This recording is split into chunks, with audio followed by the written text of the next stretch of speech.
bahannya cukup banyak ya, termasuk misalnya value proposition kanvas. Tapi apa boleh buat, Anda harus membaca sendiri. Oke, baik.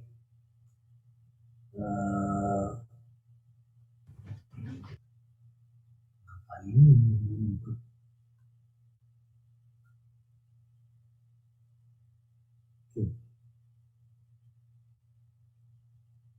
Sudah kelihatan belum? Sudah Pak. Sudah Dok. Sudah. Akan membahas mengenai model bisnis atau bahasa Inggrisnya business model.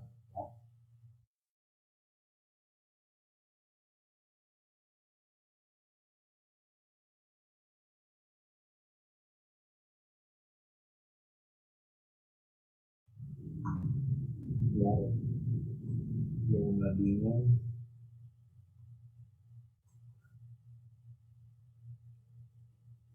Ya, itu kan dulu aja share screen. Halo, apa kira-kira model bisnis ini? Raise your hand. Halo. Kan bahannya sudah di-share. Jangan baca definisi. Oke, menurut pengertian aja ya. Menurut pemahaman. Imaduddin Farih. Iya. Ini Pak, bisnis proses itu adalah konsep model bisnis. Model bisnis adalah konsep untuk menjalankan suatu bisnis, Pak. Konsep untuk menjalankan suatu bisnis. Oke, ada pendapat lain? Belum lengkap sih itu. Lukman Fadilah. Baik Pak. Jadi model bisnis itu ini Pak, model sebuah korporasi dalam menjalankan lini proses bisnisnya. Jadi ada konsep input, method, kemudian ada output produk sehingga menghasilkan keuntungan bagi perusahaan atau korporat Pak. Oke, walaupun tidak lengkap ya, tidak harus korporasi ya. Oh iya Pak. Oke, Aswin Mushardianto. Ya, mohon izin Pak, terima kasih. Bisnis model ini merupakan proses bisnis Pak, alur proses dari awal input sampai dengan outcome-nya Pak. Terima kasih Pak. Oke, terima kasih Anda menyebutkan itu, tapi ini juga untuk meluruskan. Model bisnis tidak sama dengan bisnis proses ya, atau proses bisnis. Ya, jadi ada kaitannya tentu saja, tapi model bisnis bukan proses bisnis. Pak. Ada yang bisa menjelaskan perbedaannya antara yang disampaikan oleh Aswin barusan, proses bisnis dengan model bisnis, apa sih bedanya? Izin Pak. Siapa? Izin jawab Pak, Raja Pak. Raja, oke Raja. Ya. Menurut saya kalau model bisnis ini adalah skema bisnis yang mau dijalankan dalam suatu korporasi Pak. Baik itu nanti dalam bentuk bagaimana kerjasamanya maupun maksudnya model kerjasama dengan pihak-pihak yang terkait. Seperti itu Dok. Seperti misalnya model bisnisnya adalah dia ini B2B atau B2C, atau juga misalnya walaupun dia B2B, model bisnisnya ini mau berpartner apa kalau misalnya dalam bentuk proses dia kontraktor gitu Pak ya, ini mau disubkon lagi atau mau gimana, seperti itu Pak. Oke, ada elemen-elemennya tapi tidak seperti itu persisnya ya. Ada bagian yang seperti dijelaskan oleh Raja. Oke, baik, ada pendapat lain? Pak. Asnofri. Ya, bisnis model itu adalah strategi utama dari strategi inti dari sebuah perusahaan untuk menjalankan bisnisnya sehingga bisa mendapatkan keuntungan Pak. Sedangkan kalau bisnis proses itu lebih kepada rangkaian aktivitas dari yang bertujuan untuk menghasilkan produk atau jasa gitu Pak di dalam suatu perusahaan. Jadi itu skopnya jauh lebih kecil. Oke, yang kedua betul. Yang pertama belum persis betul. Ada bagiannya yang yang dijelaskan Anda itu benar, tapi tidak sepenuhnya. Oke, tapi terima kasih Mas Novi. Terakhir, Bungaran. Pak, izin menjawab Pak. Jadi kalau model bisnis itu kayak perusahaan tuh konsep bisnisnya terus mau core-nya arah bisnisnya mau seperti mana Pak, sehingga dia bisa mengidentifikasi itu mau produk atau jasa, terus target pasarnya, sehingga mungkin nanti ke arahnya ke bisnis plan-nya seperti apa Pak. Nah, jadi tapi kalau misalnya bisnis proses itu bagaimana bisnis tersebut berproses, mungkin dari end to end-nya, dari awal sampai akhirnya departemen-departemen yang terlibat. Kalau misalnya kayak manufacture, mungkin dari supply materialnya sampai barang terdeliver ke customer-nya Pak. Mungkin begitu Pak. Oke, jadi kalau yang kedua seperti tadi yang dijelaskan oleh Aznofri ya, bahwa proses bisnis itu menjelaskan atau menguraikan rangkaian atau sequence dari kegiatan dalam rangka mengerjakan satu tugas. Itu bisa merupakan bagian dari pembuatan produk ataupun salah satu subsisten dalam pembuatan produk. Tapi kalau model bisnis adalah penjelasan yang menguraikan bagaimana sebuah organisasi atau perusahaan menciptakan dan menyampaikan nilai atau value atau kemanfaatan. Value itu dalam bentuk apa Pak? Tentu yang diterima oleh konsumen atau customer adalah dalam bentuk produk, barang, dan atau jasa. Jadi model bisnis itu bercerita mengenai bagaimana sebuah perusahaan, sebuah organisasi menciptakan kemanfaatan bagi customernya dan mendeliver tentu saja, menyampaikan kepada customer, dan bagaimana dia memperoleh value juga, yaitu dalam bentuk imbalan dari customer. Itu sesederhana itu sebetulnya sebuah model bisnis. Nah, di situ nanti tentu saja diuraikan gitu ya, dari definisi model bisnis kita bisa mengurai elemen-elemennya seperti apa. Jadi kira-kira seperti itu. Oke, baik, saya akan lanjutkan ya. Oke, saya ingin sedikit mengingatkan. Anda boleh mengatakan tapi dalam ya, karena dalam bahasa Inggrisnya adalah business. Kalau Anda mengucapkan dalam bahasa Indonesia ya sebut saja model bisnis. Jangan ditukar ya. Jadi model kita gitu, itu salah itu. Gak ada bisnis model kecuali Anda bergerak di bisnis fashion.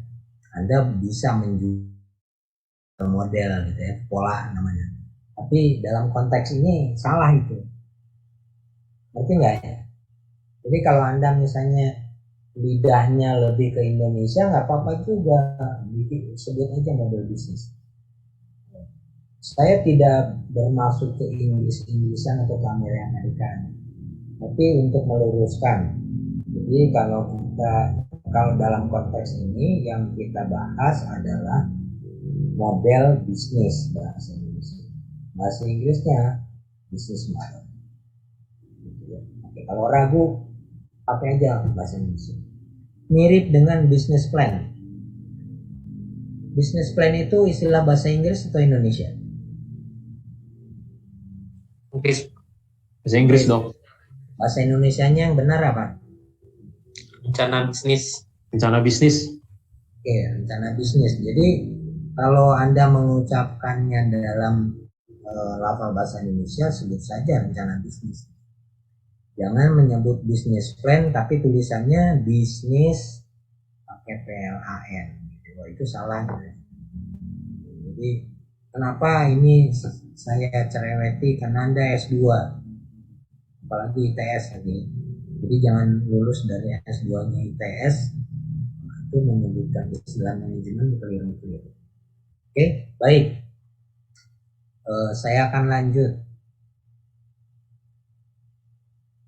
Tadi sampai sini.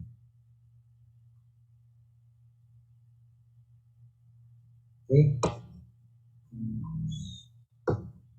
Oke, ini ada beberapa sumber rujukan ya. Yang saya wajibkan baca adalah yang saya tulis dengan warna ungu. Kenapa? Karena kita akan belajar agak dalam terkait dengan bisnis model canvas yang dirancang atau diusulkan oleh Oscar Wilde dan temannya ini. Ini berasal dari disertasi dia untuk membahas mengenai bisnis model. Ada bahasa Indonesianya yang diterbitkan oleh Gramedia ya, jadi silakan pakai yang bahasa Inggris ataupun yang bahasa Indonesia boleh. Kemudian pelengkapnya adalah yang di atasnya yang berkaitan dengan value proposition canvas. Ini dua hal yang sangat baik saya kira untuk memahami sebuah bisnis. Oke, ini saya lewati model bisnis. Ini bahasa Indonesia ini. Ada kata-kata terkenal ini yang saya kira perlu kita ingat ya. Katanya, it is not the strongest of species that survives, nor the most intelligent that survives. It is the one that is most adaptable to change.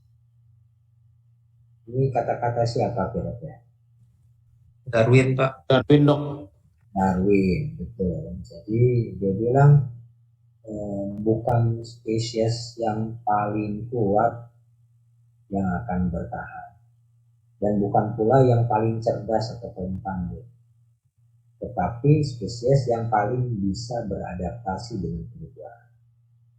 Itu bukan hanya makhluk hidup saja ya, tapi juga ternyata perusahaan juga begitu, organisasi juga begitu.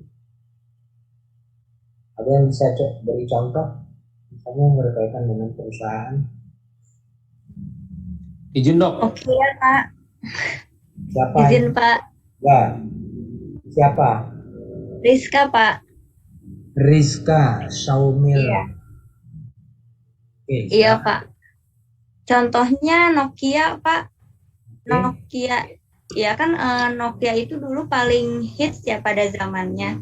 Terus datanglah itu Android seperti yang masuk ke Samsung, terus dan lain sebagainya. Terus sekarang Nokia-nya udah nggak se-hits dulu gitu Pak. Jadi sekarang yang lebih oke tuh justru Android karena teknologinya gitu. Dan yang lainnya juga jadi pada adaptasi ke situ, seperti muncul-muncul brand kayak Xiaomi, Realme, Oppo dan lain sebagainya. Justru Nokia-nya ketinggalan, Pak. Oke, baik, bagus, Rizka. Sorry nih, stop. Komputer saya terang.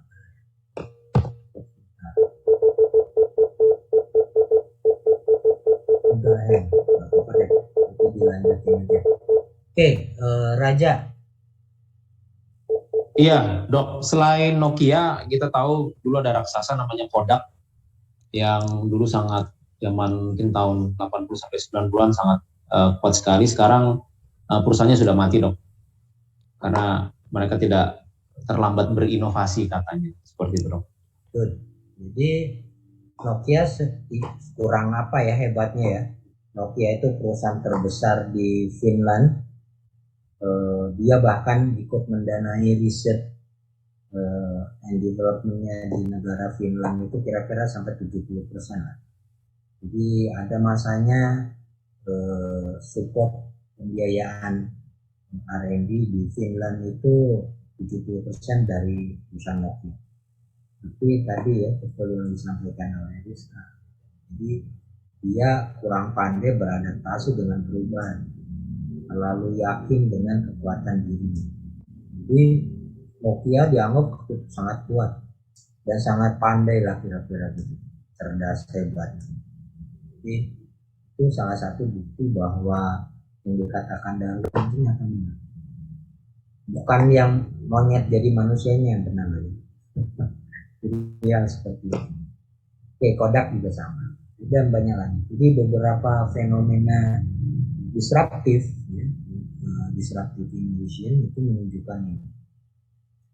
Dan ini berlaku di perusahaan-perusahaan sekarang. Jadi tidak ada jaminan bahwa sebuah perusahaan yang sekarang itu besar, hebat gitu ya, terus kemudian tahun depan masih tetap sama kalau dia tidak aware dengan berbagai perubahan.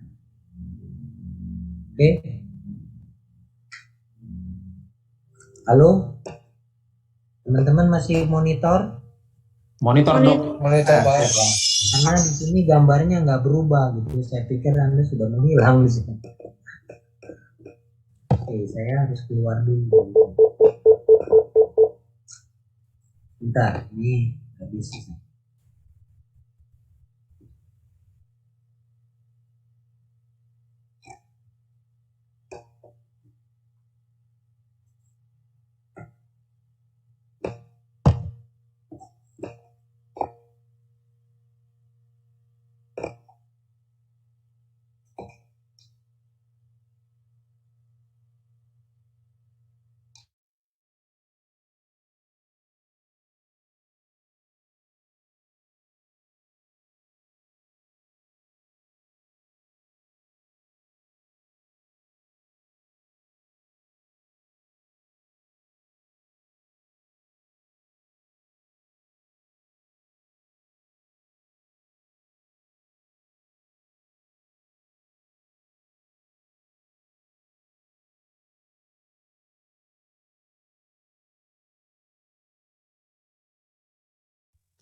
Recording in progress.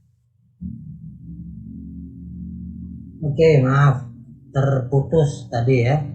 Rupanya saya lupa menutup slide di kelas sebelumnya. Makanya baik, saya akan lanjut sementara supaya nggak lupa. Saya share kode presensinya. Oke, silakan diisi.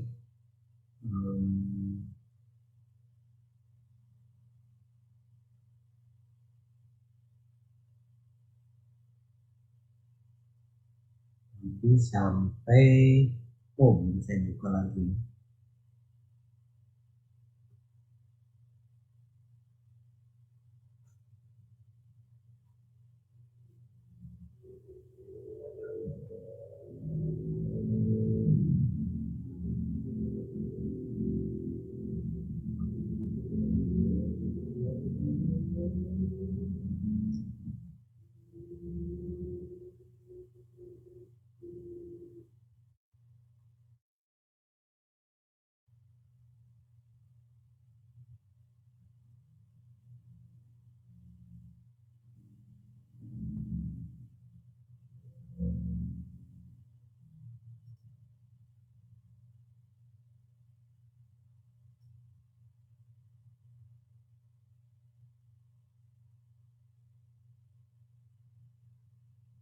Oke, baik.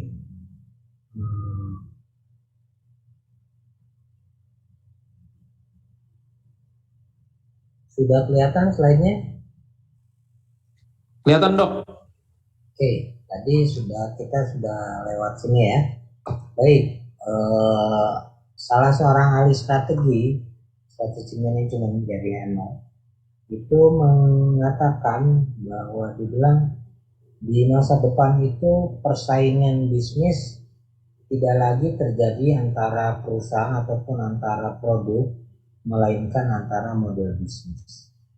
Jadi ini memang sudah mulai kelihatan ya, kita saksikan bahwa banyak perusahaan kemudian mengembang sayapnya gitu ya. Dulu kalau bicara McD, itu perusahaan Amerika gitu kan, fast food atau restoran cepat saji itu kita mau bersaing dengan McD. Padahal sekarang McD di Indonesia udah ada berapa banyak gitu ya cabangnya. Sama dengan misalnya restoran ayam goreng yang terkenal itu apa namanya? Ayam goreng Indonesia maksudnya. Yang Apa, Dok? Hah? Nggak tahu, Dok. KFC, Dok. Bukan. Bukan. Seperti Pak, seperti. Yang asal Indonesia. Masa nggak tahu? Sana Ada yang Suharti, Boberek gitu ya dan sebagainya itu. Di mana-mana kan. Tapi pemilik bisa beda-beda gitu karena share-nya berubah karena model pola-pola franchise atau waralaba sudah berubah. Jadi ya mungkin antara mereka bisa berkembang dalam model bisnis. Ayam geprek juga demikian. Walaupun mungkin ayam geprek satu yang dikembangkan oleh selebriti Indonesia dengan tertentu masih tetap bersaing ya. Sedangkan antara sesama jenis gitu ya enggak gitu. Jadi tapi itu menurut Gary Hamel akan berubah gitu. Jadi betapa penting perusahaan berpikir lebih serius mengenai bisnis model atau model bisnis. Dan itu juga bisa kita lihat bahwa menurut Staller ya, jadi bahwa yang berkontribusi terhadap value atau kemanfaatan yang di-create oleh perusahaan itu bukan produk atau teknologi katanya, bukan, tapi sebetulnya bisnis model atau model bisnis. Karena produk dan teknologi itu memungkinkan perusahaan mengembangkan strategi bisnis dan strategi itu menentukan atau at least mempengaruhi model bisnis seperti apa yang akan diterapkan oleh perusahaan, dan itulah yang meng-create terhadap atau bisnis model lah yang kira-kira penting supaya bisa menghasilkan cuan gitu ya, dari sebuah bisnis. Ya, kalau nggak model bisnisnya nggak pas, nggak dapat cuannya, kira gitu. Dan bisnis model ini berkembang sebenarnya sudah cukup lama ya, tapi masa-masa awal itu belum dalam bentuk terstruktur dan spesifik. Belakangan, terutama di tahun 2010-an, mungkin juga ada pengaruh sedikit banyak dari hasil pemikiran Water bahwa business model management itu merupakan bagian dari pendekatan terintegratif dalam sebuah perusahaan. Nah, dulu kalau kita bicara business model itu sesuatu yang kompleks gitu ya. Jadi teori-teori atau bahasan-bahasan dalam textbook ataupun paper-paper ilmiah bicara mengenai model bisnis itu biasanya uraiannya tidak mudah difahami, sehingga kalangan praktisi tidak mudah untuk menerapkan. Jadi hanya difahami oleh orang-orang di lingkungan akademis. Nah, kemudian salah satunya adalah kontribusi Oswalder, dia membongkar beberapa teori atau konsep tentang bisnis model, kemudian menurut dia harusnya ini menjadi mudah, kemudian dia munculkan dalam kanvas model bisnis atau bisnis model kanvas. Itu yang menyederhanakan, memudahkan kita. Oh, model bisnis itu bisa digambarkan dengan 9 elemen penting. Bagaimana caranya nanti kita kerja. Ini yang menunjukkan popularitas tentang model bisnis. Jadi saya lewati ini juga penjelasan mengenai apa saja itu bisnis model. Karena saya sudah share, saya anggap Anda sudah membacanya ya, kecuali ada pertanyaan. Nah, ini yang penting. Jadi pemahaman mengenai model bisnis mungkin disederhanakan di sini.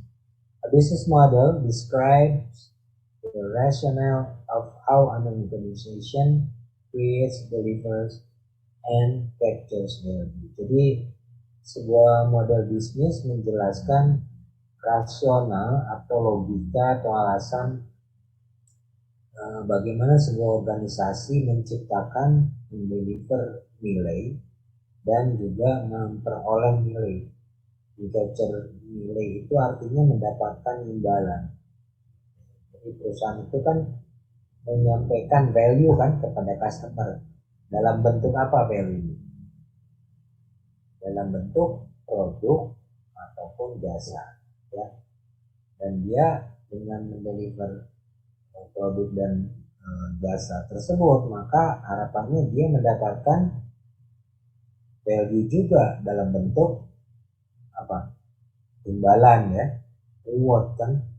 Kalau enggak kan dia nggak bisa untung dong, rugi terus. Jadi selalu seperti itu, hubungan timbal balik antara semua organisasi dengan yang dilayani. Sama dengan kita juga bekerja di sebuah perusahaan, tentu harus clear siapa yang kita layani, ya. Kan kita nggak bekerja untuk sendiri. Value kita ditentukan apa yang kita ciptakan, value kepada klien kita, dan nanti kita dapat reward, kira-kira gitu kan. Nah, oke, jadi itu logika bisnisnya. Jadi, business model itu dipengaruhi atau ditentukan oleh business model framework. Jadi kerangka kerja sebuah model bisnis. Ini yang menunjukkan tentang bagaimana strategi dan aktivitas operasional dari sebuah bisnis dan menunjukkan strukturnya. Dalam literatur ada banyak sekali, diantaranya 4 ini. Satu yang disusulkan oleh Johnson, ya, 4 box framework, Jadi ada 4 elemen penting. Yang kedua yang diusulkan oleh Chesbrough dan Rosenblum. Chesbrough ini orang terkenal yang menggagas tentang open innovation atau inovasi terbuka. Dia menyampaikan 6 function framework, ada 6. Kemudian Muge itu mengusulkan 4 faktor. Jadi kerangkanya ada 4 faktor. Nah, sementara Osterwalder dan Wiener itu menyebutnya sebagai business model canvas atau canvas model bisnis. Kita nggak akan belajar yang lain, kita akan belajar tentang BMC. Kenapa? Karena ini ya alasannya saja karena ini memudahkan kita dan sangat populer. Jadi tentu Anda yang merumpun ilmunya sekarang di manajemen itu wajib tahu gitu ya. Kalau S1-nya Anda teknik dan sebagainya nggak wajib tahu. Tapi karena S2-nya itu adalah tidak. Oke, kerangka model bisnis seperti ini ya. Jadi kita akan hanya belajar yang dikembangkan oleh Osterwalder yang terdiri dari 9 elemen.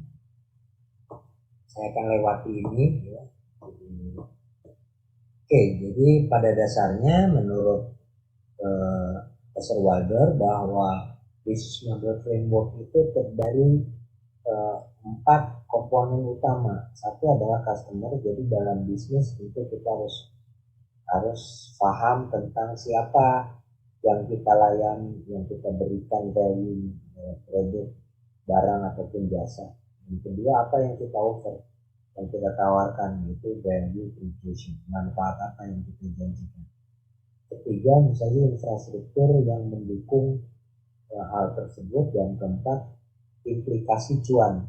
Oke, jadi revenue stream dan cost structure. Itulah yang menunjukkan apakah bisnis tersebut untung atau tidak. Nah, ini tentu akan dipengaruhi katanya oleh 5 hal, 5 kekuatan. Satu, customer needs. Ketika customer needs berubah, bisnis model juga biasanya berubah. Model bisnis. Kebutuhan konsumen di masa pandemi berubah, maka tentu bisnis kita juga akan berubah. Kemudian persaingan. Jadi persaingan semakin ketat akan juga berimplikasi kepada model bisnis yang perlu disesuaikan oleh perusahaan.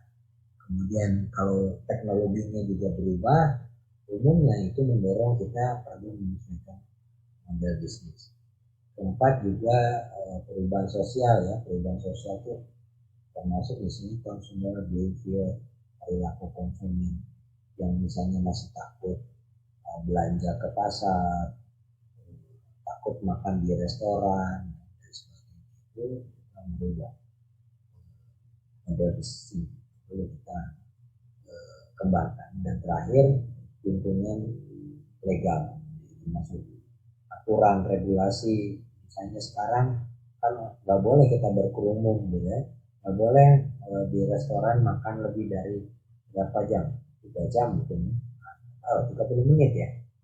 Jadi itu akan merubah juga model bisnis. Nah itu seperti itu. Apakah ada model bisnis terbaik? Sebetulnya nggak ada ya model bisnis paling baik. Jadi itu paling baiknya harus disesuaikan dengan konteks, tergantung konteks. Mungkin untuk bisnis tertentu yang bagus itu ya lewat marketplace gitu, tapi tidak semua kan bisa seperti itu. Kita mengembangkan jasa engineering gitu ya, misalnya kan nggak bisa di deliver lewat Tokopedia gitu kan.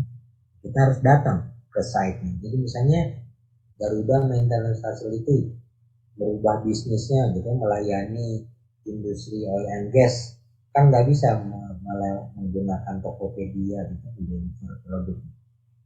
Jadi karyawan GMF harus datang gitu ya, melayani sektor barunya gitu. Kenapa? Karena Garuda Airlines-nya itu Garuda Indonesia Airways yang semula menjadi bisnis utamanya kan omsetnya turun lebih dari 91%. Jadi Gak mungkin lagi GNF mengandalkan kepada Garuda. Jadi dia harus kalau mau survive harus mungkin mengembangkan bidang bisnis yang baru.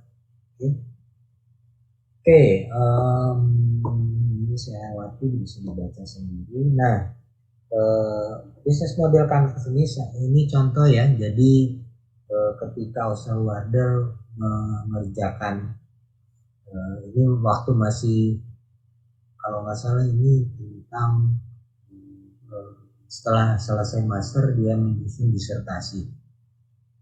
Ya, jadi memang waktu mengerjakan tesis masternya dia mempelajari tentang bisnis model.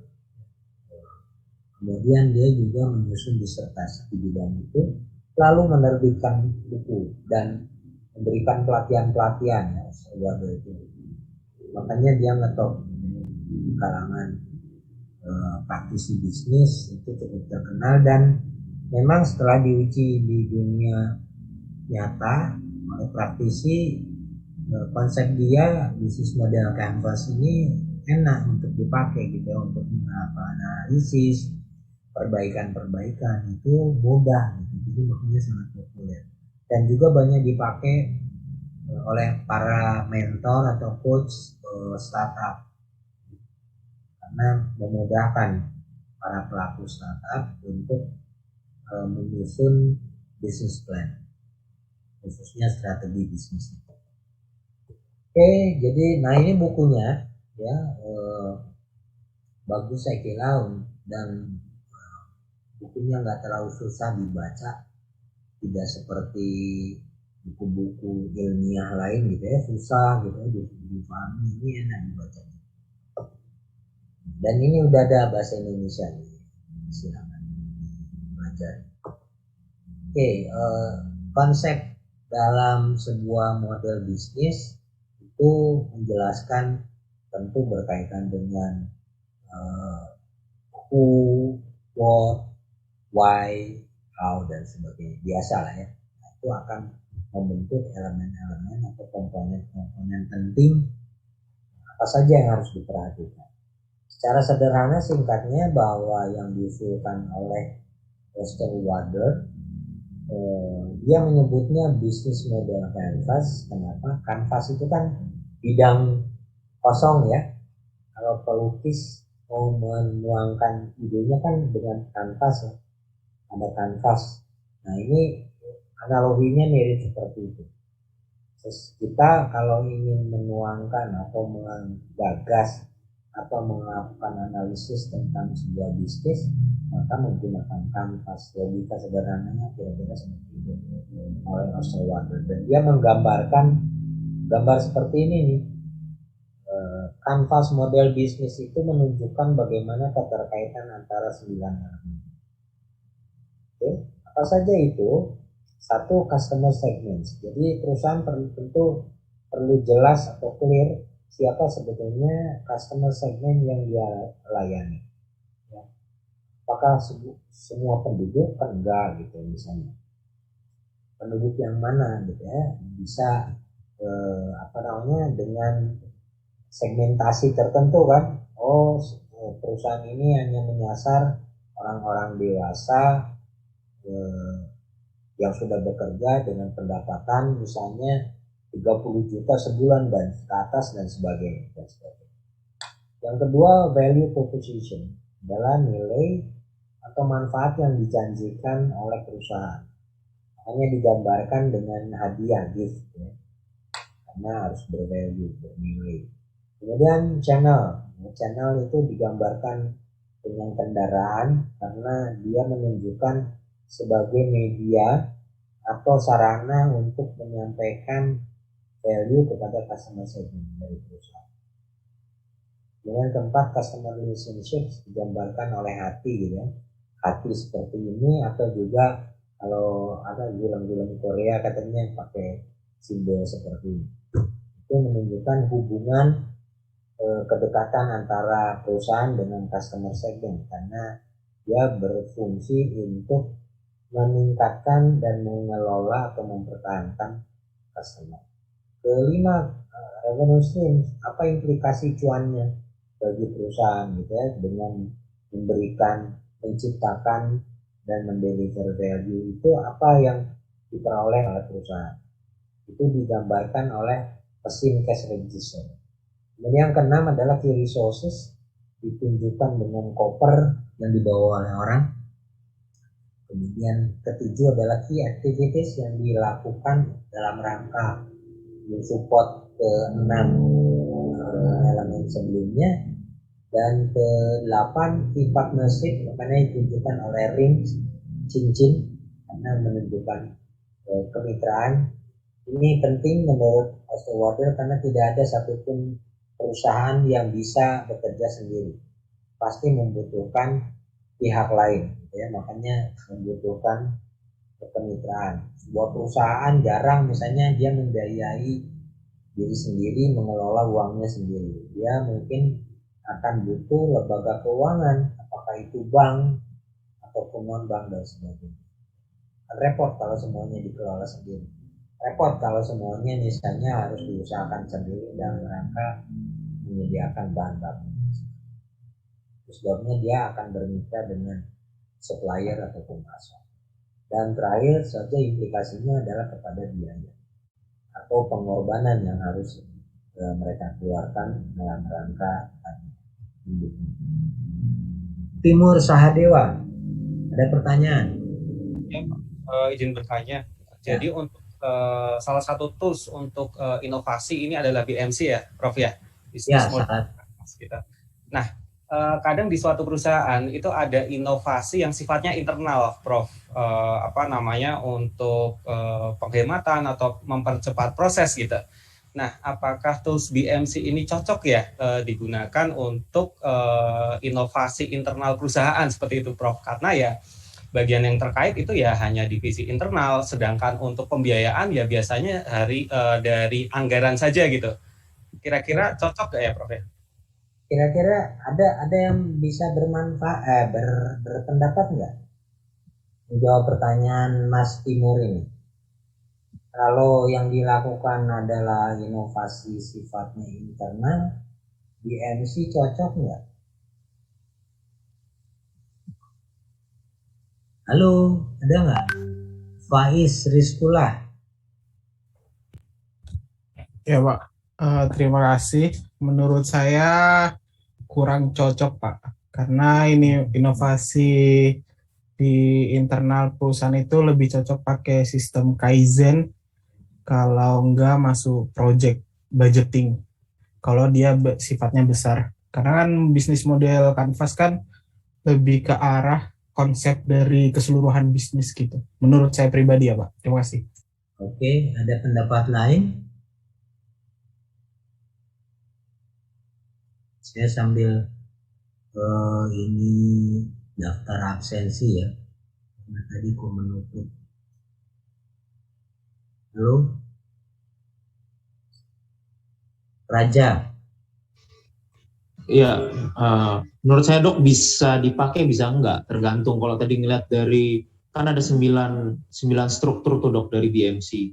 Oke. Kalau memang saya belum bisa jawab ya atau enggak karena yang disampaikan oleh Pak Timur ini kan belum detail Dok. Jadi tapi kalau saya ngeliat tadi dari BMC itu ada 9 struktur, kalau memang dari inovasi dari internalnya beliau itu segmented dari 9 itu mungkin bisa kita kaji lagi gitu Dok. Bisa kita bisa kita olah di situ. Oke, Mas Timur. Pertanyaan dari Raja katanya spesifik. Apa contohnya misalnya inovasi dari internal? Oke, misalnya Pak Raja. Jadi kalau misalnya di di suatu perusahaan A gitu ya, itu selama ini sebuah proses supply chain-nya itu memakan waktu yang sangat lama gitu. Biasanya prosesnya itu bisa 10 bulan sepertinya. Nah, tapi dilakukanlah inovasi secara internal gitu untuk mempercepat proses tersebut sehingga bisa dipercepat sampai ya waktu supply chain-nya 1 bulan seperti itu kira-kira Pak Raja. Bisa spesifik nggak yang dimaksud supply chain itu apa ya hal ini? Misalnya proses ininya Pak, apa namanya, logistik seperti itu Pak, pengadaan. Jadi kalau misalnya pengadaan Itu ke kan bisa luar, berhubungan dengan pihak luar. ya Yang betul Pak, dengan ini pemasok seperti itu Pak. hanya di internal. Nah, internal di sini maksudnya kita tidak ada pembiayaan apa namanya, kita tidak ada sponsor seperti itu Prof. Jadi ya tetap untuk penghematan apa namanya, lebih ke penghematan saja gitu. Kita tidak dapat revenue dari luar juga, tidak dapat sponsorship, ya lebih ke penghematan biaya saja. Kira-kira seperti itu. Saya belum bisa menangkap. Oke, Iya. Gini, tunda dulu diskusinya sampai Anda paham betul. Oke, nanti akan saya jelaskan. Iya.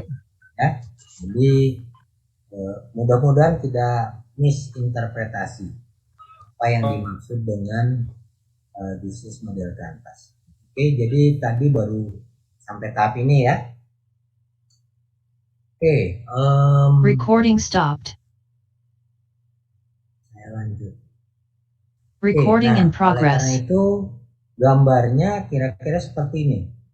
Jadi ini gambar kanvasnya ya, bisnis model kanvas. Satu, kita mengidentifikasi segmen customer segmennya itu siapa. Jadi clear, sebuah perusahaan itu harus jelas siapa customer segmennya, ya. Dan biasanya menggunakan BMC harus spesifik, nggak bisa misalnya seluruh penduduk, wah itu terlalu umum gitu ya, penduduk yang mana gitu kan, spesifik. Yang kemudian identifikasi value proposition-nya apa, jadi apa yang dijanjikan oleh company. Nah ini tentu nanti ada metode spesifik untuk mencocokkan ya antara value proposition dengan customer segment yang disebut dengan pendekatan VPC, value proposition canvas, atau canvas tentang proposisi nilai atau nilai yang dijanjikan. Itu banyak, sudah ada juga file tersendiri ya. Bagaimana kita misalnya mau mengembangkan produk, salah satu approach adalah dengan VPC, bukan satu-satunya. Oke, kemudian bagaimana perusahaan mendeliver value tersebut dalam bentuk produk, barang, dan atau jasa adalah lewat channel. Channel adalah semua media atau sarana untuk menyampaikan value proposition kepada customer segment. Ya, makanya digambarkan oleh truk. Itu simbol saja gitu ya, karena ini esensinya menyampaikan value. Kemudian perusahaan juga harus memelihara dan meningkatkan customer segment. Nah, ini semuanya ada implikasi terhadap revenue stream. Oke. Kemudian untuk mendukung itu tentu perlu diidentifikasi sumber daya utamanya kan. Gak mungkin misalnya menyampaikan sebut saja perusahaan restoran atau makanan cepat saji kan butuh juga fasilitas ya, gedung dan sebagainya. Itu contoh. Butuh juga orang-orang yang punya skill tertentu. Lalu aktivitas apa yang menjadi kunci untuk mendukung kegiatan-kegiatan tersebut? Kemudian perusahaan juga perlu partner, ya, karena dia tidak mungkin bekerja sendiri, gitu ya. Partner itu biasanya ini kalau sebuah perusahaan tentu partner-partner yang dimaksud adalah di luar organisasi, ya, karena kalau itu internal biasanya dikelompokkan di key resources dan ada implikasi terhadap cost structure. Nah, inilah yang menggambarkan bisnis model dari sebuah perusahaan atau model bisnis dari sebuah perusahaan. Oke, nah digambarkan secara sederhana, ilustratif dengan cara seperti ini. Oke, gambar ini bisa dikembangkan dengan model macam-macam ya. Yang paling populer adalah dalam konteks seperti ini. Jadi ada kotak customer segment, ada kotak value proposition, kotak channel, kotak customer relationship, kemudian revenue stream, key resources, key activities, key partners, dan cost structure. Oke, tadi menyebutkan bagaimana inovasi internal apakah cocok, di mananya nggak cocok. Kalau itu menyangkut kegiatan kan ada di sini nih. Apakah key activities berkontribusi nggak terhadap value proposition? Kalau enggak bisa dirubah kan. Tentu detailnya harus lebih lanjut. Misalnya, oh ternyata harus dibenahi bisnis proses atau proses bisnisnya. Jadi detailkan dari sini. Atau yang nggak cocok itu ternyata customer segmennya, behaviornya udah berubah ya, di customer segmennya. Dan itu tidak sesuai lagi dengan produk yang dikembangkan untuk customer segment itu. Apa yang harus dirubah? Ya fit antara value proposition dengan customer segment. Dengan analisis ini kita bisa mengidentifikasi di mana yang timpang di sini. Dengan melihat elemen-elemen penting dari sebuah bisnis. Kalau ternyata dalam sebuah bisnis ternyata wah kalau saya tarik bayaran atau dari semua customer gitu ya, atau misalnya uang dari semua customer nggak akan mau gitu ya. Tentu kita perlu mengembangkan modelnya seperti apa ya, pricing. Contoh misalnya Google ya, ketika Larry Page dan Sergey Brin pertama kali mengembangkan search engine, datang ke Yahoo meremehkan gitu, dibilang aduh ini software pencariannya hasil mahasiswa gimana bisa bersaing dengan produknya Yahoo. Tapi ternyata search engine-nya Yahoo sekarang nggak kedengeran tuh. Jadi yang berkembang adalah Google ya. Dan model bisnis yang dikembangkan oleh Google ternyata lebih pas, dianggap pas. Anda waktu menggunakan search engine Google selain bayar koneksi internet, bayar nggak ke Google? Enggak dong. Enggak kan? Tapi kok mereka bisa berkembang bisnisnya ya, kaya raya gitu. Caranya gimana salah satunya? Iklan mungkin Pak. Iklan. Jadi tidak selalu kita dapat uang dari customer segmen penggunanya yang banyak sekali, puluhan miliar bahkan ratusan miliar. Tapi dia mendapatkan uangnya, cuannya dari pengiklan. Karena di situ yang menggunakan search engine Google miliaran gitu. Jadi daripada masang iklan di tol Jagorawi gitu yang dilewati puluhan atau ratusan ribu, mendingan pasang iklan di Google, kira-kira gitu kan. Itu contoh. Jadi mengembangkan bisnis model bisa merubah banyak hal. Tentu tidak semua bisnis persoalannya bisa dipecahkan dengan BMC gitu ya, tetapi kita menyesuaikan apa yang bisa kita solve.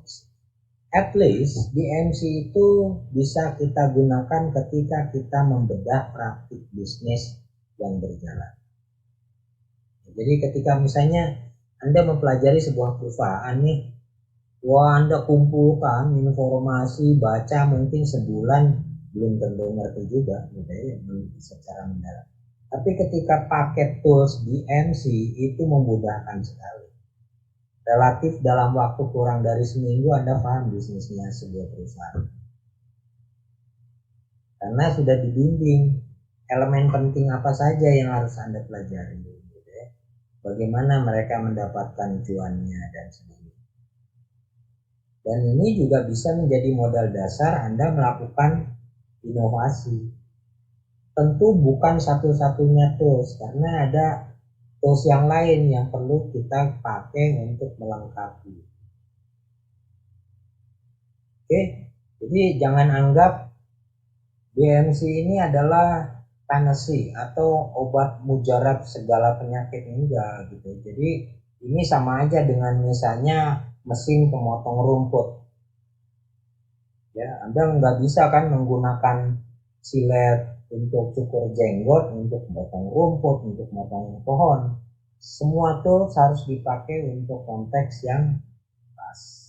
Tapi BMC ini sangat powerful, sangat memudahkan kita untuk membedah praktik bisnis yang berjalan untuk tadi sebagai dasar mengidentifikasi peluang apa yang bisa kita kembangkan untuk melakukan pembaruan,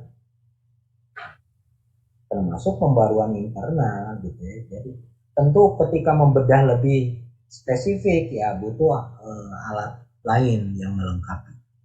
Raja.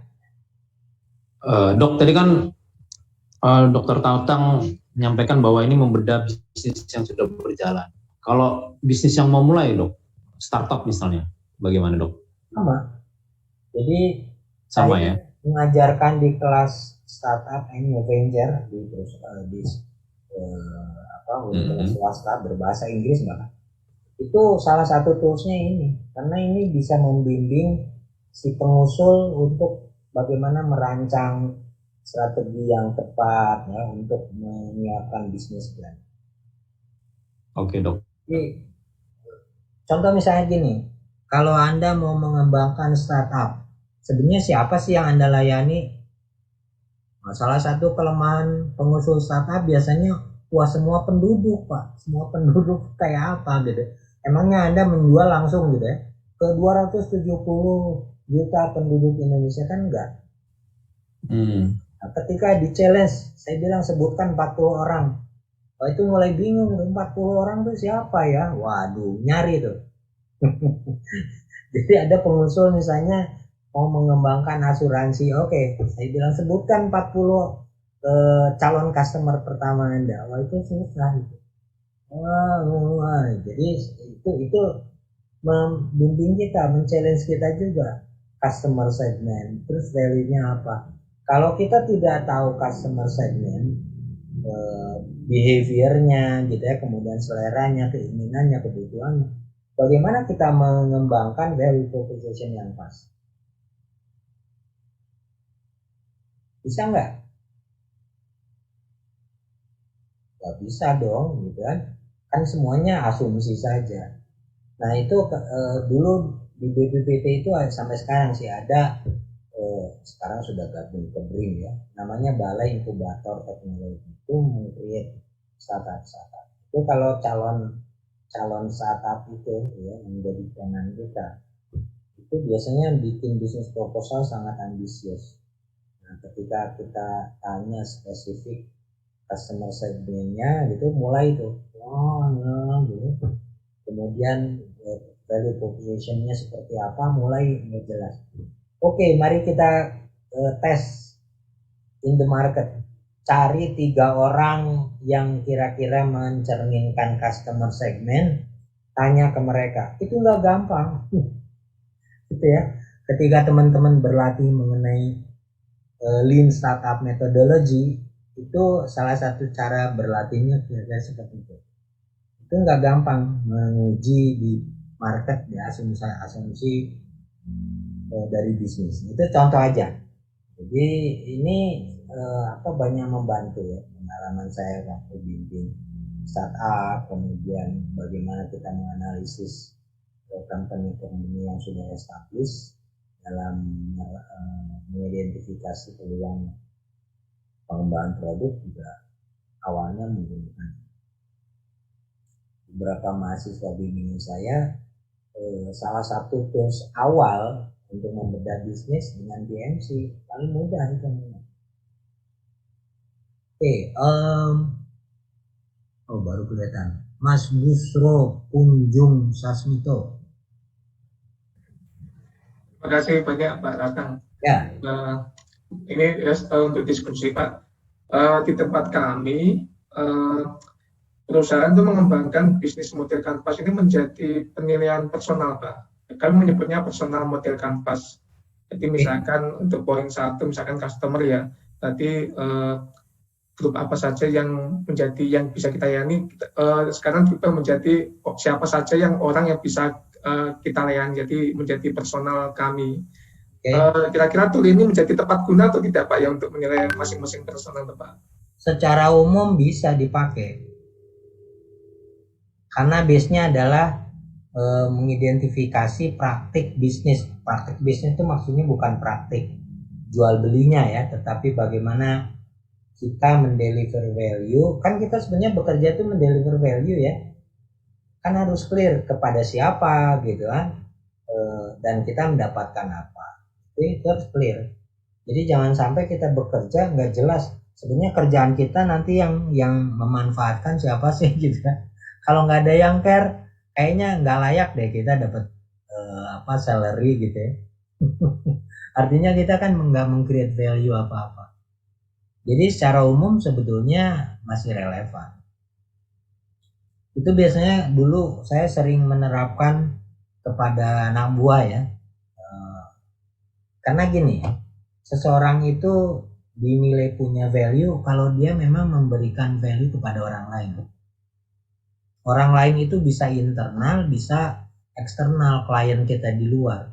Tapi orang lain di dalam lembaga juga kan itu klien kan. Bagian atau biro SDMO itu kan kliennya semua divisi kan. Kalau orang-orang tidak merasa dilayani, berarti dia tidak deliver value loh. Nah, contoh misalnya zaman dulu itu saya mau naik pangkat harus ngurus sendiri ya. Semua ijazah, kemudian nilai-nilai, kita dulu namanya DPA ya, daftar prestasi apa itu dinilai, nanti dikopi lagi, kita sendiri yang mengerjakan semua. Formulir-formulir sebelumnya itu kita yang menyiapkan, lalu kita submit ke biro SDMO. Biro SDMO baru nanti mengurus gitu ya. Setiap tahun seperti itu. Wah, itu merepotkan sekali. Saya bilang, kenapa sih pegawai yang mau naik pangkat harus ngurus sendiri gitu. Orang-orang yang malas ngurus naik pangkatnya jadi nggak pernah bisa naik pangkat dong gitu. Terus apa gunanya misalnya bidang administrasi di direktorat atau pusat sekarang namanya gitu ya, kerjaannya apa. Jadi kemudian kita usulkan berubah, minimum di tempat saya itu saya rubah gitu ya. Salah satu tugas sekretaris itu tadi menyusun, menyiapkan kenaikan pangkat staf. Jadi staf itu jangan terus mau naik pangkat direpotkan gitu. Harusnya yang repot bagian administrasi di sekretariat.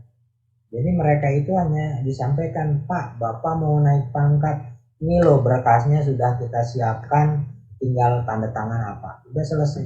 Jadi orang itu happy naik pangkat. Enggak terus wah manyun gitu ya, manyun dulu baru happy gitu kalau sudah naik pangkat. Nah itu bahkan belakangan diurus oleh biro SDMO. Jadi semua catatan tentang prestasi kita, kepangkatan terakhir kita dan sebagainya harusnya ada di database. Jadi kapan misalnya saya harus naik pangkat, itu akan mudah ya mengembangkan sistemnya kan. Itu tugasnya SDM. Walaupun ketika saya mutasi itu ada masalah waktu itu. Nah, itu contoh sono. Jadi kita bisa merancang tadi ya, penerapan BNC ini dalam pekerjaan kita. Dan untuk menganalisis, klien kita itu si itu loh gitu kan, supaya kita juga bisa kontrol quality. Dan kita kalau tahu seperti itu tidak sembarangan nanti bekerja. Ada lagi? Itu bagus, contoh bagus. Kalau di perusahaan Anda menerapkan seperti itu, harusnya diapresiasi.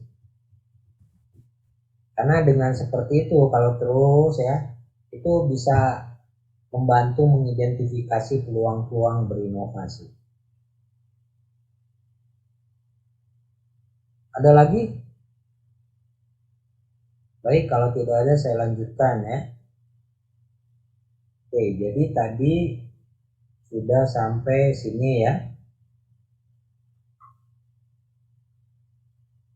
Oke, jadi kerangka ini banyak membantu untuk tadi ya membedah praktik bisnis saat ini dan untuk mengidentifikasi peluang-peluang berinovasi.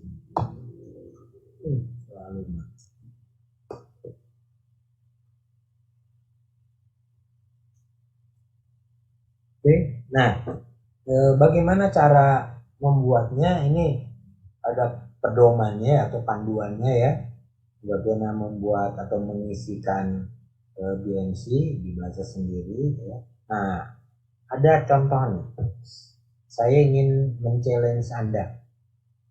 Seandainya Anda punya uang banyak dan bisa mengelola sebuah klub sepak bola, kira-kira bisa nggak menganalisis model bisnis dari sebuah klub sepak bola? Kan orang mungkin saja ya, orang kelebihan uang itu saya beli aja karena saya hobi bola, itu bisa juga. Tapi misalnya Anda ini orang bisnis, jadi beli klub sepak bola bukan hanya karena hobi, tapi juga memang mau berinvestasi. Kira-kira bagaimana ya menganalisis? Customer segment. Siapa saja customer segment kalau Anda ini bisnis di klub sepak bola?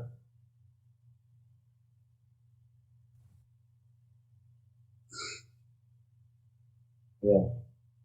Ayo cepat, jangan lama mikirnya. Fans club Pak. Fans Pak. Fans. Klub itu Fans club dok. terlalu luas karena fans bisa memberikan macam-macam, yang lebih spesifik lah. Oke.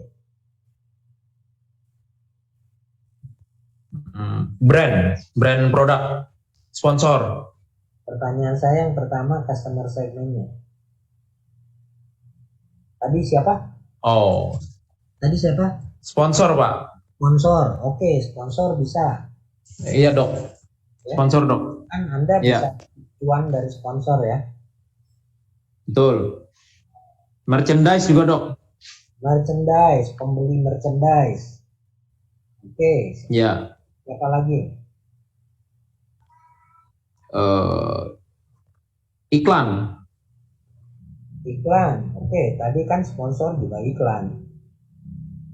Oh iya dok ya. Kan orang mensponsori pasti ada pamrihnya dong. Iya. Apalagi? Nonton Pak, pembeli tiket. Nonton, pembeli tiket ya, walaupun umumnya untuk klub-klub sepak bola yang terkenal pembelian tiket itu nggak terlampau banyak loh. Yang paling banyak dari mana? Merchandise Pak. Merchandise sama pasang iklan sponsor tadi. Ya kayak misalnya ada klub-klub di Liga Inggris ya, ada yang pakai kaosnya selalu ada misalnya Emirates, atau Qatar gitu. Nah, itu besar itu. Sampai mereknya dia selalu dipasang di kaosnya, dan itu kontrak tahunan kan, kecuali kalau kalahan. Tapi sampai sekarang itu Arsenal tetap itu dapat sponsor dari Emirates gitu ya. Itu contoh. Dan juga pembeli merchandise. Jadi klub-klub sepak bola di Inggris itu biasanya tokonya besar-besar ya. Dulu saya pernah tahun berapa saya lupa, 2016 atau berapa gitu. Itu ke stadionnya Chelsea sama Arsenal. Kalau Chelsea kan kecil ya, Arsenal lebih besar. Tapi yang besar itu justru tokonya Arsenal. Waduh, luasnya minta ampun itu. Dan dijualnya itu macam-macam. Jadi kaos, jaket, topi dan sebagainya. Saya hanya beli jaketnya karena saya bukan penggemar Arsenal sebetulnya. Cuma sudah terlanjur datang ke situ kan sayang juga nggak beli apa-apa. Nah itu contoh. Jadi luar biasa, banyak orang datang ke sana hanya untuk beli tadi merchandise-nya aja. Itu sama di Amerika juga gitu. Klub-klub olahraga ya termasuk di kampus itu dapat uangnya dari penjualan merchandise luar biasa ya. Ada yang jual kaos, jaket, dan pembelinya bukan hanya mahasiswa atau akademisi, tapi masyarakat sekitar itu bangga gitu ya punya merchandise yang dimiliki oleh universitas di mana yang dekat sama tempat tinggal dia. Karena di Amerika banyak ya college town, jadi kota-kota yang tumbuh karena kehadiran perguruan tinggi. Jadi masyarakatnya bangga. Jadi misalnya di sekolah saya dulu, itu kan kotanya kecil, Gainesville namanya, ya memang kota desa sebetulnya, tapi cukup ramai walaupun nggak seramai kota-kota besar gitu. Itu berkembangnya karena ada perguruan tinggi, universitas itu, dan masyarakatnya seneng banget gitu ya. Jadi makanya masyarakat umum belinya kaos universitas, beli jam, macam-macam.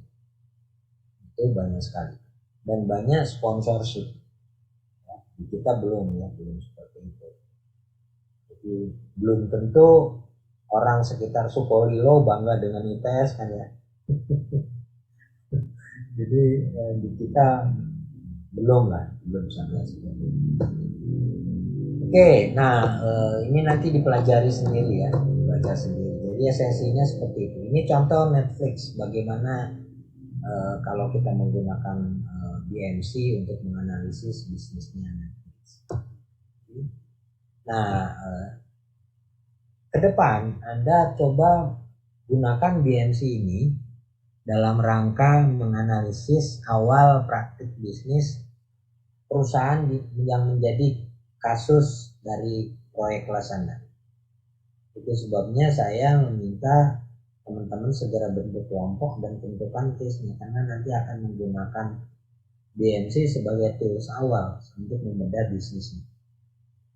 Jadi kalau tidak berexercise, tidak memakai, nggak akan bisa nyantol gitu ya. Setelah ini Anda lupa. Jadi untuk bisa menggunakan alatnya harus melatih skill Anda.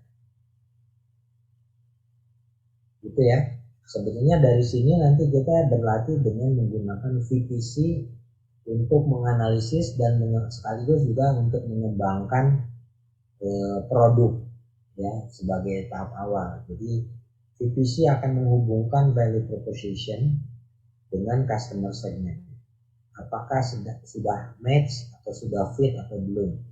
Itu bisa dianalisis. Di sisi customer seperti apa, kita membangun customer profile, kemudian di sisi perusahaan itu kita membangun value map-nya, peta nilai.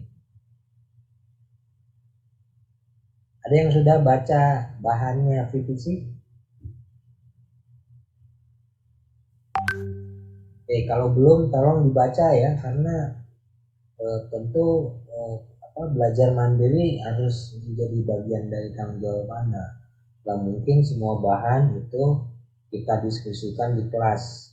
Gak mungkin saya menayangkan semua bahan di kelas. Jadi Anda harus baca sendiri juga.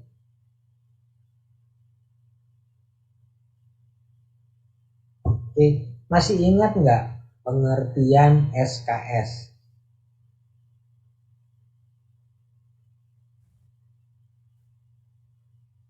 Satu jam itu kan dihitungnya 50 menit ya. Iya dok. SKS itu artinya Anda belajar sendiri 50 menit sebelum kelas, kemudian 50 menit di dalam kelas, dan minimum nanti belajar lagi mandiri setelah kelas 50 menit. Itu arti SKS. Jadi SKS itu bukan sistem kebut semalam. Ya kalau Anda belajarnya sangat konvensional, ya nggak akan ngejar. Jadi walaupun misalnya gini, mata kuliah manajemen teknologi dan inovasi ini 2 SKS. Tapi minimum Anda sebelum masuk itu membaca ya, bolehlah skimming, tapi bisa menangkap esensi pentingnya. Itu 2 kali 50 menit. Minimum loh kalau Anda bisa cepat membaca cepat ya, speed reading. Kemudian kita belajar diskusi di dalam kelas sekitar 2 kali 50 menit itu. Setelah ini Anda harus mengalokasikan waktu minimum 2 kali 50 menit juga. Jadi apapun pekerjaan Anda sebagai karyawan, ya karena sudah berkomitmen sekolah lagi di magister manajemen teknologi, ya harus Anda sisihkan waktunya. Entah mengurangi waktu istri atau mengurangi waktu suami gitu ya. Ya seperti itu gitu ya. Jadi memang harus berkomitmen bersama keluarga, ini konsekuensinya ada. Jadi jangan, waduh Pak saya kan dari pagi sampai siang kerja, sampai sore kerja gitu, malam sudah capek, ya sudah kalau gitu jangan sekolah gitu ya, karena sebetulnya orang-orang seperti Anda itu kan apa disebutnya profesional ya, ya tentu belajarnya juga harus profesional gitu ya. Tahu nggak, waktu saya belajar di Amerika itu ya, kawan-kawan saya itu ada orang Chinese dari Tiongkok, orang Korea, Taiwan. Kita datang ke kampus, kalau belajar malam itu biasanya setelah perut kenyang gitu ya. Teman saya orang Chinese itu dari Tiongkok dan orang Korea itu biasanya berbekal satu tangkap roti. Dia kemudian nanti makan kalau sudah lapar ya. Kemudian nanti subuh-subuh sebelum masuk kuliah dia ada yang mandi, ada yang enggak gitu ya. Masuk kuliah tuh enggak pulang dulu ke kosnya. Ada malah teman saya itu karena di tempat kosnya tidak ada heater, musim dingin itu dia tidur di kampus. Di kita graduate student kan dikasih kantor ya. Kalau master itu satu ruangan 3 orang, kalau PhD satu ruangan 1 orang. Nah itu bisa ada heaternya, ada AC-nya dan sebagainya. Jadi kalau di tempat kos kita nggak ada heater, tidurnya di kampus, luar biasa sekali. Jadi jangan heran kalau Tiongkok sekarang luar biasa maju, karena mereka juga kerja keras. Orang-orang Tiongkok itu luar biasa, sama dengan orang Korea. Nah itu seperti itu kerjanya. Jadi Anda juga sama ini, walaupun ke sekolah di ITS ya, kemudian bekerja, ya apa boleh buat, Anda harus kerja keras. Biasanya saya kalau mau wawancara calon mahasiswa ya, saya nggak terlalu melihat tuh berapa sih IPK S1-nya gitu, nggak terlalu penting juga menurut saya gitu. Karena kesuksesan di S2 itu tidak ditentukan oleh IPK S1. Saya merasakan sendiri IPK S1 saya nggak bagus tuh. Tapi waktu ngambil S2, S3 kan serius gitu. Karena kalau enggak waduh, buang-buang waktu. Nah biasanya saya tanya komitmen waktu tadi, karena saya tahu Anda bekerja pasti sibuk, masih punya komitmen nggak tentang waktu tadi. SKS itu pengertiannya seperti itu ya, Mbak Prof TV. Ya, izin bertanya Pak, Ya, ini kalau bisnis model dengan strategi itu korelasinya bagaimana ya Pak? Karena kebetulan kami di MRP kan juga sedang ada kuliah strategi seperti itu. Terus pertanyaan kedua, kalau dari yang poin-poin tadi, ini kan konteksnya kan model, bisnis model. Apakah ada tulisan yang poin-poin tadi itu dijadikan variabel, terus bisnis modelnya itu dalam permodelan matematis? Jadi kalau secara kuantitatif punya gambaran seperti itu Pak, mengukur suatu proses ini secara kuantitatif seperti itu Pak. Oke. Yang pertama, jadi biasanya sebuah perusahaan itu mengembangkan strateginya, kalau cascading ya, berdasarkan visi, misi itu kemudian dikembangkan strateginya. Nah dalam rangka mengoperasikan strateginya biasanya dikembangkan model bisnis. Jadi model bisnis itu menjadi tools, salah satu tools dalam rangka mengoperasikan strategi bisnis. Itu satu pertanyaan pertama. Yang kedua, ada nggak bacaan? Banyak sebetulnya, tapi tentu saja tidak langsung. Contoh misalnya begini, ketika kita menganalisis hubungan antara value proposition dengan customer segment itu mungkin ada perubahan kan. Perubahannya itu karena apa? Mungkin karena ada pengaruh price atau harga, kualitasnya gitu ya, kemudian customer segment. Nah, itu hubungan demand itu bisa digambarkan secara matematis. Tapi enggak, untuk value proposition tertentu maka bisa dikembangkan bagaimana fungsi matematis dari permintaan. Pernah belajar nggak bagaimana fungsi permintaan atau fungsi demand dalam sebuah perekonomian? Pernah nggak belajar? Belum dong. Enggak, ini misalnya Mbak Prativi itu S1-nya Pak? Teknik fisika, Pak. Waduh, oke, teknik fisika. Oke, di dalam ekonomi misalnya ada persamaan Q sama dengan sebuah konstansa ditambah sebuah parameter dikalikan P, P-nya price atau harga. Jadi jumlah yang diminta itu akan sangat dipengaruhi bagaimana harga. Semakin tinggi harganya maka kuantitasnya semakin, hubungan logikanya kira-kira seperti apa? Semakin sedikit, Pak. Semakin kecil. Jadi kuantitas yang diminta kalau harganya semakin tinggi semakin kecil. Makanya kurva permintaan itu bentuknya kayak apa? Menurun, down sloping atau downward ya. Jadi itu karena fungsi tadi matematika ya. Q sama dengan sebuah konstansa ditambah, nanti tentu saja parameternya pasti negatif gitu karena slope-nya menurun. Itu contoh.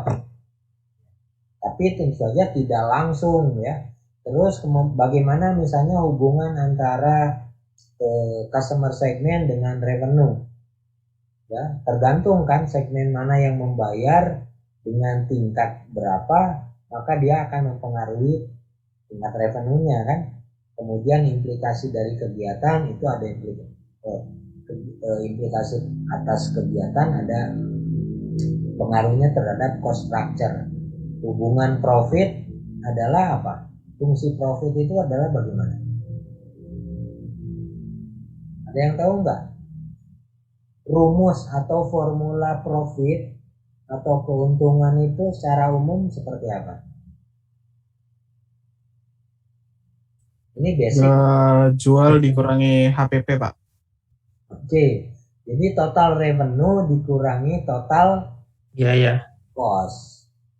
Tinggal nanti formula revenue-nya kayak apa gitu kan, dan formula cost-nya seperti apa. Jadi pi itu simbol dari keuntungan adalah total revenue TR dikurangi total cost TC. Kebayang ya?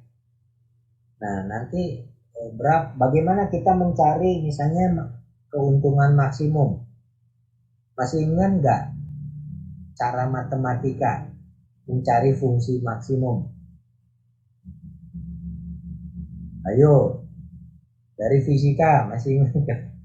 Formula sederhana loh, mencari maksimum dari sebuah fungsi. Ya kalau ini Pak diturunin dulu Pak, kalau misalnya satu kan. Jadi dicari turunan pertamanya kan. Di phi-nya itu sama dengan DTR per misalnya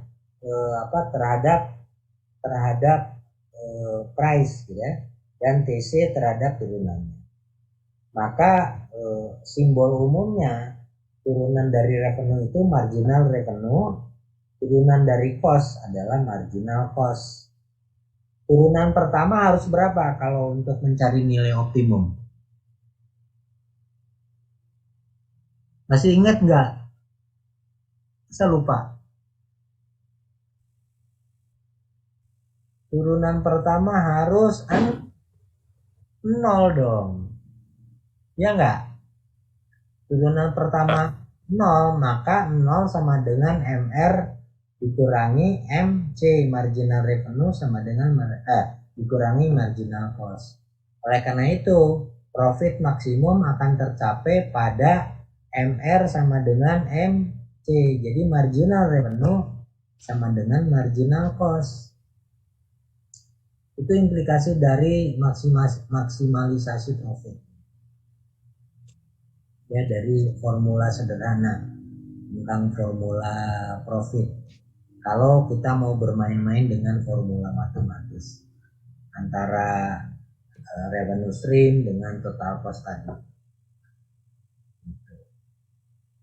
Berarti banyak ya Pak tulisan itu. Tapi kalau yang semua poin tadi itu dalam satu permodelan gak ada satu-satu ya Pak? Atau dua? Baca bukunya Osterwalder, kemudian search artikel dengan kata kunci BMC, kemudian mungkin diiringi dengan quantitative model.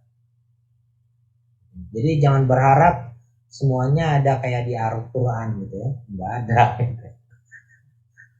Jadi Anda harus baca buku teksnya dulu, kemudian setelah paham itu nanti ada beberapa artikel yang tadi yang saya tulis itu sangat bermanfaat.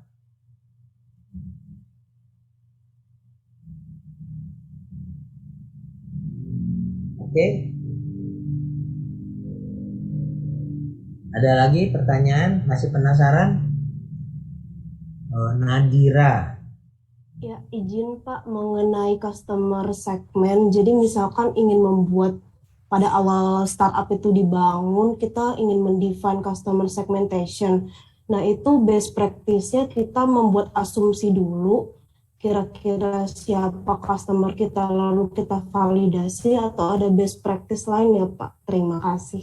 Oke, jangan menggunakan istilah best practice. Ini kan pertanyaan umum ya. Jadi ketika kita menerapkan BMC dalam membuat sebuah rencana bisnis atau bisnis plan, maka biasanya kita harus mengidentifikasi siapa yang akan kita layani, yaitu di customer segment.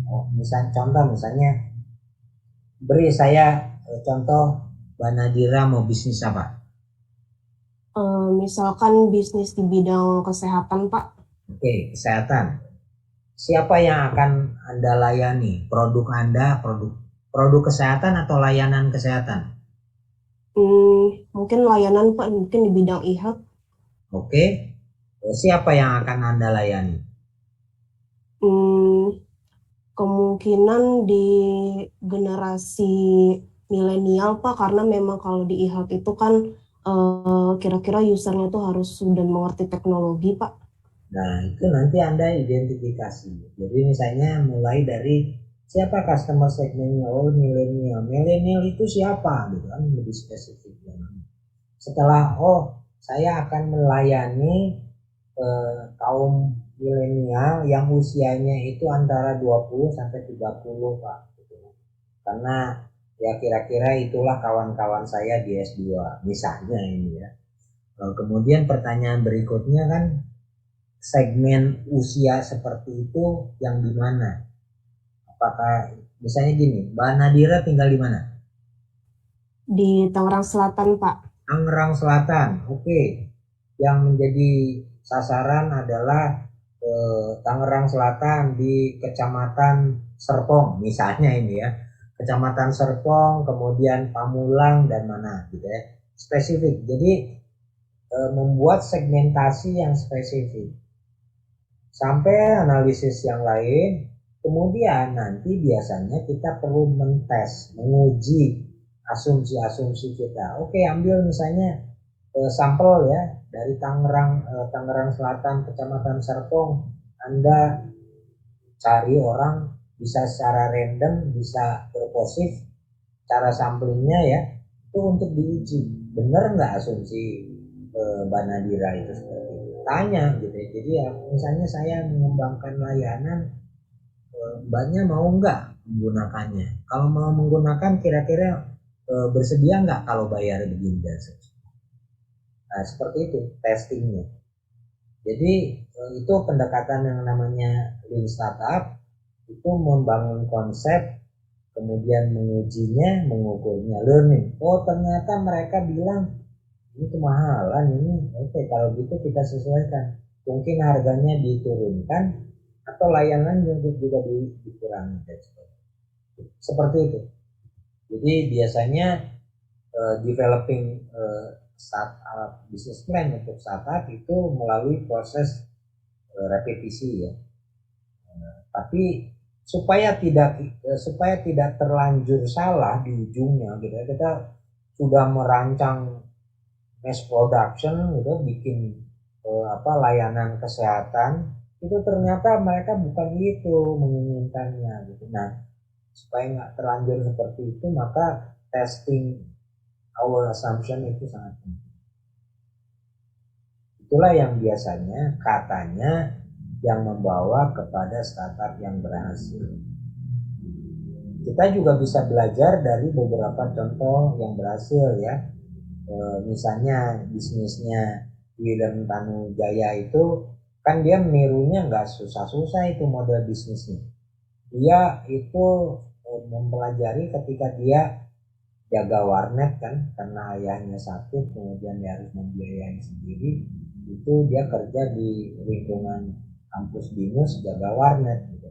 Tapi sambil jaga warnet dia belajar tentang eBay, tentang Amazon. Ini bagus ya gitu. Kalau Indonesia laku enggak ya? Waktu awal mengembangkan seperti itu banyak orang ketawa gitu. Itu kan sudah ada gitu. Bagaimana kamu akan bersaing? Tapi dia tekun gitu ya karena melihat potensi di Indonesia.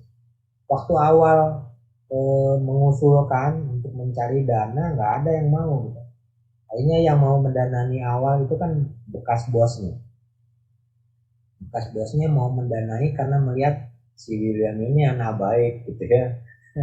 Dia ada sifat filantrofiknya dari mantan bosnya itu untuk membantu William.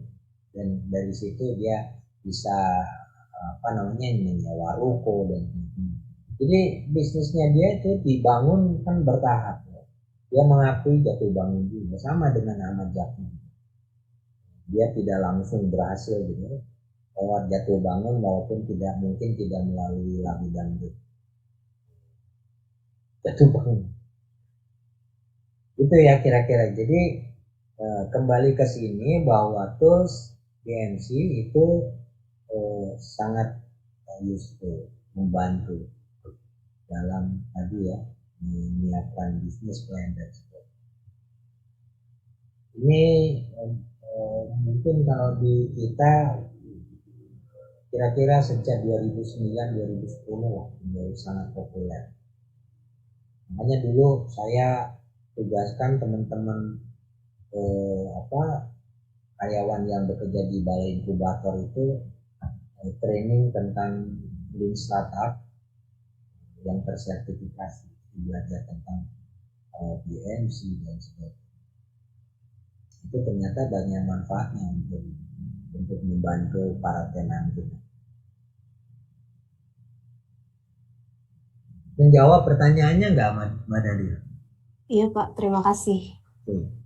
Cara belajar yang berikutnya yang biasanya juga bermanfaat itu dari contoh. Jadi biasanya kita bawa tenan-tenan kita itu melihat contoh. Contoh itu bisa contoh yang berhasil dan contoh yang gagal juga. Pernah kita mendampingi startup di masa-masa awal dulu, saya masih belum itu ada startup kita yang cukup berhasil. Dia lulusan UI, bikin di inkubator kita inkubator bisnis di sini. Bikin produknya juga inkubator, tapi inkubator bayi di sini ya. Bikin inkubator bayi dengan dia orang teknik kan, belajar. Saya lupa bidangnya elektro atau itu dia pelajari, ternyata begini. Itu luar biasa, ternyata permintaannya luar biasa besar. Jadi dalam waktu relatif singkat, ini sederhana ya, itu karena saya lupa tahunnya, kalau nggak salah di awal-awal 2000-an lah. Itu luar biasa cepat melonjaknya. Ya. pernah dapat omset itu berapa puluh miliar. Kenapa terus nggak berhasil? Bisa nebak nggak? Ini anak muda ini waktu itu relatif baru lulus dari UI. Kira-kira kenapa terus? Padahal omsetnya besar waktu itu, tapi tidak tahan lama. Ada yang bisa nebak nggak? Salah manajemen, Dok. Oke, bisa dibilang begitu. Sederhana sebenarnya, pecah kongsi. Oh. Ketika omsetnya besar, nih 2 orang dari ownernya ini berantem. Kalau seperti itu susah didamaikan, kita kan repot ya, karena berbedaan. Ya udah, artinya terus akhirnya dari nol lagi. Jadi kadang-kadang penyakit pengusaha kita itu, ketika cuannya banyak itu jadi godaan. Iya, Dok. Biasanya kan dulu kita manusia itu kalau tambah kurang kali itu pinter, Dok. Tapi kalau masalah bagi-bagian biasanya lupa, Dok. Kayaknya bagi bukan sharing. Ya. Masalah bagi-bagian biasanya langsung lupa matematikanya, Dok. Oke, baik. Ini sudah pukul 10:15. Baik.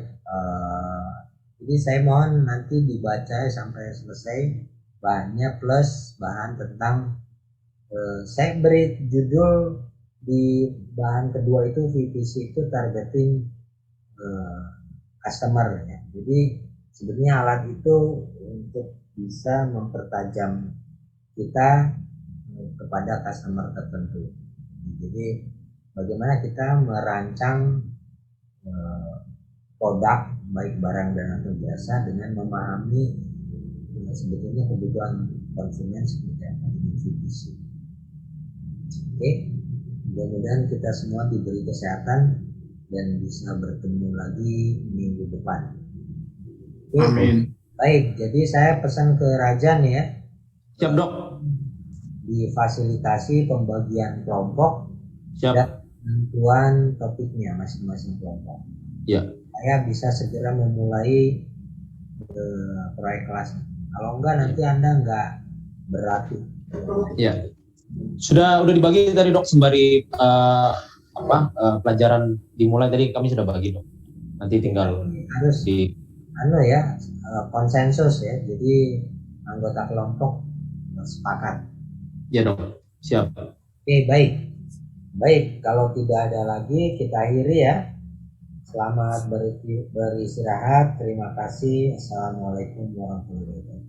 Waalaikumsalam warahmatullahi wabarakatuh. Terima kasih, Pak. Terima kasih, Dok Tatang. Oke, sama-sama.